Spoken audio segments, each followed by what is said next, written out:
Salam kerahiman. Hari ini 21 November, kita akan baca dari 1092. Kita mulai ya. Dalam nama Bapa dan Putra dan Roh Kudus. Amin. 1092. 16 April 1937. Hari ini ketika keagungan Allah menyelubungi aku, jiwaku tahu bahwa Tuhan meskipun sangat agung, suka akan jiwa-jiwa yang rendah hati. Semakin rendah hati suatu jiwa, semakin senang Tuhan menghampiri jiwa itu. Dengan menyatukan diri erat-erat dengan jiwa itu, Tuhan mengangkat jiwa itu ke tahtanya sendiri. Berbahagialah jiwa yang dibela oleh Tuhan sendiri. Aku mengerti bahwa hanya cintalah yang bernilai. Cinta itu agung, tidak suatu karya pun dapat dibandingkan dengan satu karya cinta yang murni dari Allah. 1092. Itu terjadi 16 April 1937. Ketika keagungan Allah menyelubungi aku, suatu suasana yang dirasakan oleh Suster Faustina, di mana ketika keagungan Allah menyelubungi aku, merasa dilindungi, dipeluk, suasana yang sungguh luar biasa ya, yang pasti nggak dirasakan oleh kita setiap hari. Begitu pula oleh Suster Faustina. Dan di sini dia katakan, ketika keagungan Allah menyelubungi aku, membungkus aku, menenggelamkan aku, memeluk aku, meskipun Tuhan sangat agung, tapi suka akan jiwa yang rendah hati. Suster Faustina men-sharingkan apa yang dialami tersebut dan memberitahukan pada kita. Jadi walaupun Allah itu luar biasa keagungannya, tapi Dia suka pada jiwa-jiwa yang rendah hati. Ini suatu konfirmasi buat kita semua ya. Tuhan suka pada jiwa-jiwa yang rendah hati. Semakin rendah hati suatu jiwa, semakin senang Tuhan menghampiri jiwa itu. Suster Faustina punya relasi yang sangat dekat, sangat bagus, sangat intim dengan Tuhan. Jadi apa yang dikatakan, apa yang di-sharingkan, apa yang diberitahukan pada kita pasti sesuatu yang benar. Tuhan makin senang menghampiri jiwa yang semakin rendah hati. Kalau kita baca beberapa diary yang lalu, ternyata kan kerendahan hati itu ada tingkat-tingkatnya. Seperti yang Pastor Sopotsko katakan pada Suster Faustina ya. Semakin kita rendah hati, jadi buat kita semua yang rasa saya sudah rendah hati. Atau yang gampang ya, ada orang bilang bahwa waduh, kalau lihat Ibu Esther 10 tahun yang lalu dengan sekarang, oh dia sudah beda jauh. Kalau dulu seperti ini, kalau sekarang sudah berbeda. Jangan happy dengan pujian seperti itu. Mungkin sudah lebih baik dibandingkan 10 tahun yang lalu, tapi yang Tuhan harapkan, yang Tuhan kehendaki, kita harus semakin rendah hati.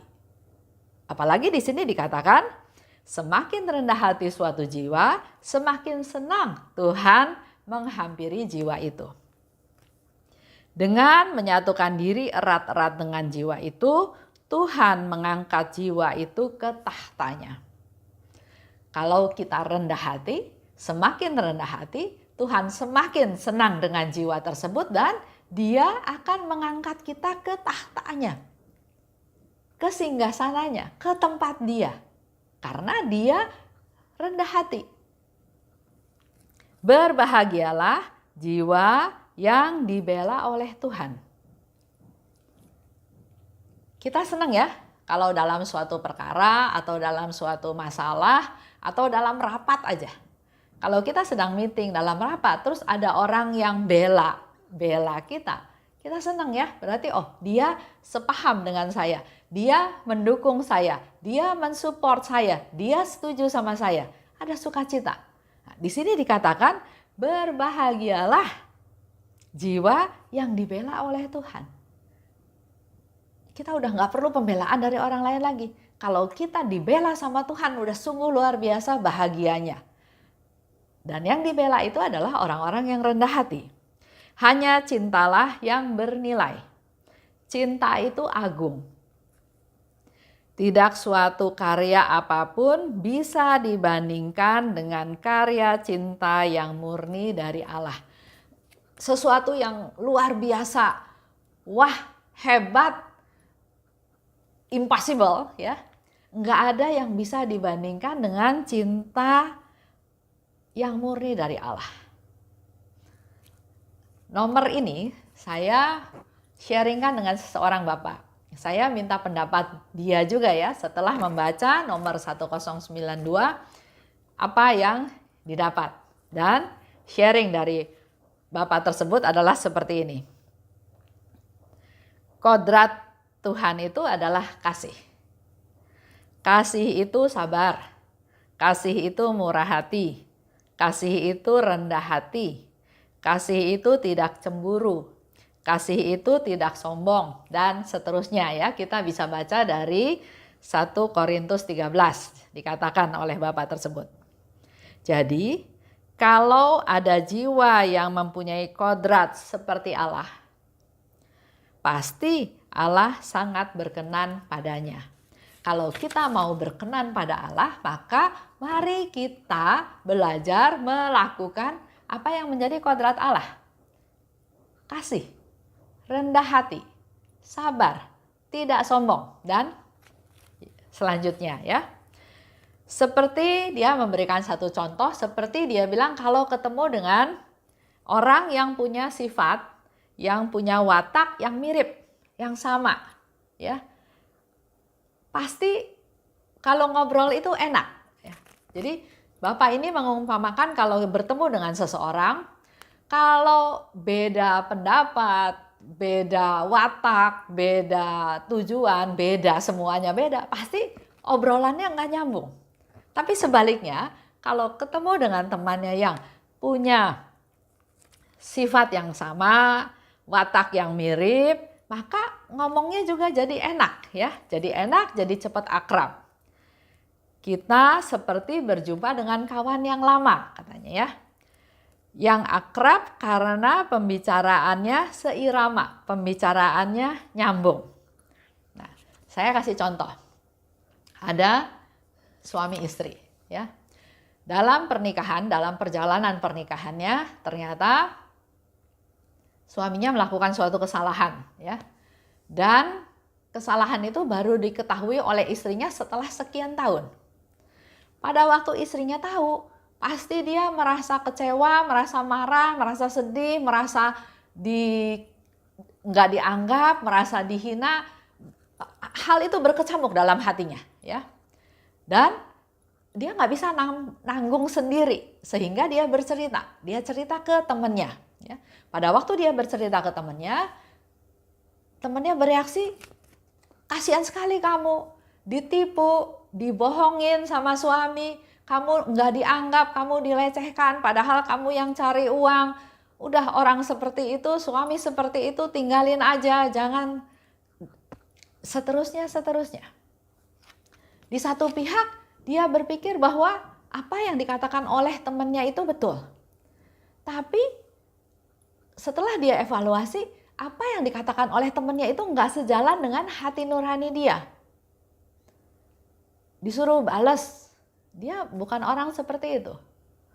Disuruh marah, dia juga bukan orang seperti itu. Disuruh tinggalkan, dia juga bukan orang seperti itu. Nggak ada kenyamanan. Ya. Suatu hari dia bertemu lagi dengan temannya yang lain. Dia juga sama, mengungkapkan cerita yang sama, bukan mau bercerita karena temannya yang tanya dulu, kok muka kamu ruwet? Kamu habis nangis ya? Kamu lagi susah ya? Ada apa ya? Jadi akhirnya dia bercerita. Nah, setelah bercerita dengan temannya ini berempati sama dia.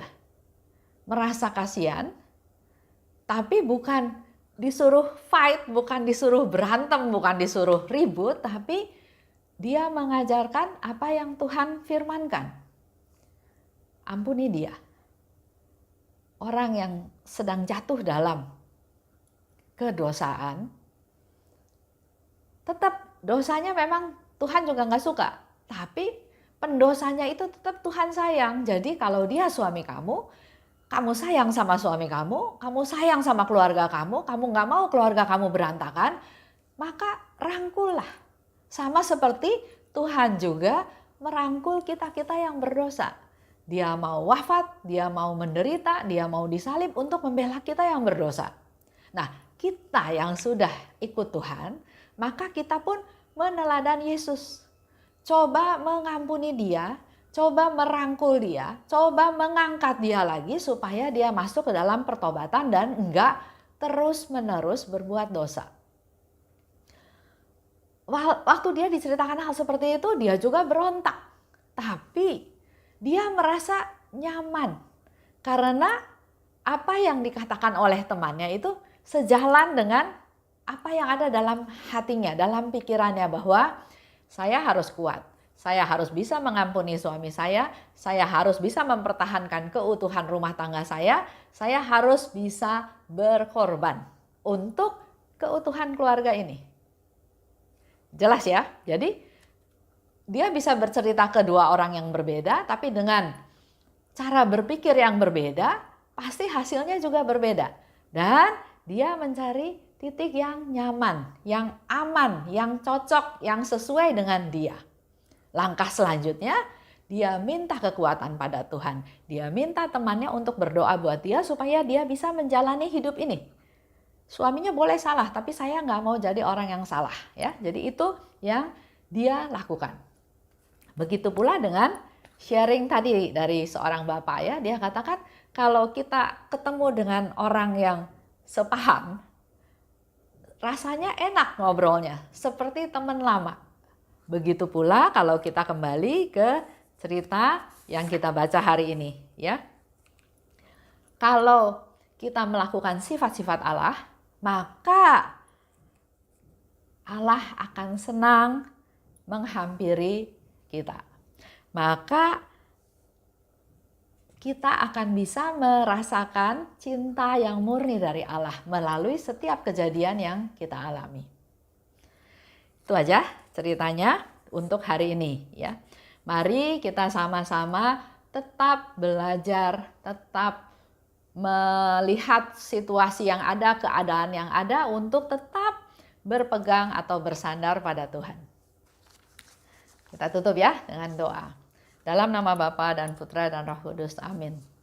Allah Bapa yang maha baik, kami kembali bersyukur dan berterima kasih atas apa yang Kau sudah berikan kepada kami.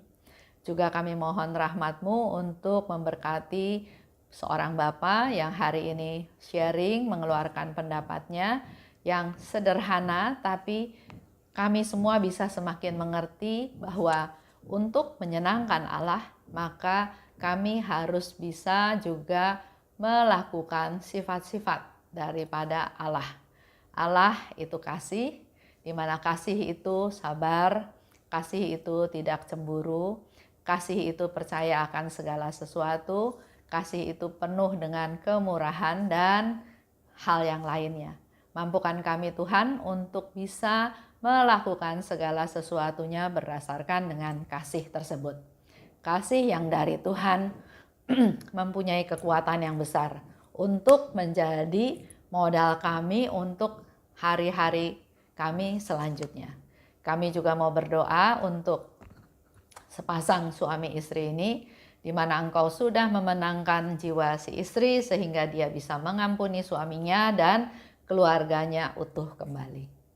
Kemuliaan kepada Bapa dan Putra dan Roh Kudus seperti pada permulaan, sekarang, selalu dan sepanjang segala abad. Amin. Dalam nama Bapa dan Putra dan Roh Kudus. Amin. Salam kerahiman.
atas